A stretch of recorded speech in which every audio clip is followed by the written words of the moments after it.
ಕೇಂದ್ರ ಸರ್ಕಾರ 2025-26ರ ರಾಬಿ ಮಾರುಕಟ್ಟೆ ಋತುವಿನಲ್ಲಿ ವಿವಿಧ ರಾಜ್ಯಗಳಿಂದ 31 ಮೆಟ್ರಿಕ್ ಟನ್ ಗೋಧಿ ಸಂಗ್ರಹ ನಿರೀಕ್ಷಿಸಿರುವುದಾಗಿ ಕೇಂದ್ರ ಆಹಾರ ಮತ್ತು ನಾಗರಿಕ ಸರಬರಾಜು ಸಚಿವ ಪ್ರಹ್ಲಾದ್ ಜೋಶಿ ತಿಳಿಸಿದ್ದಾರೆ.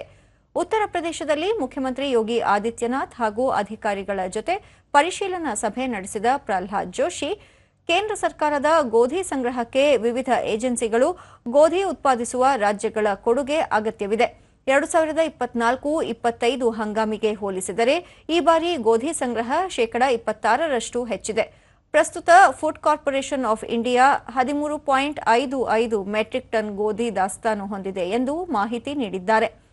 ಗೋಧಿ ಉತ್ಪಾದನೆಯಲ್ಲಿ ಉತ್ತರ ಪ್ರದೇಶ ಮುಂದಿದ್ದು, ಹೆಚ್ಚಿನ ಮಟ್ಟದಲ್ಲಿ ಗೋಧಿ ಸಂಗ್ರಹಿಸುವಂತೆ ಸಲಹೆ ನೀಡಲಾಗಿದೆ ಎಂದ ಅವರು, ಏಪ್ರಿಲ್ ಮೊದಲ ವಾರದಲ್ಲಿ ಹೆಚ್ಚು ಗೋಧಿ ಸಂಗ್ರಹಿಸಿರುವ ಉತ್ತರ ಪ್ರದೇಶ ಸರ್ಕಾರದ ಕ್ರಮವನ್ನು ಶ್ಲಾಘಿಸಿದರು.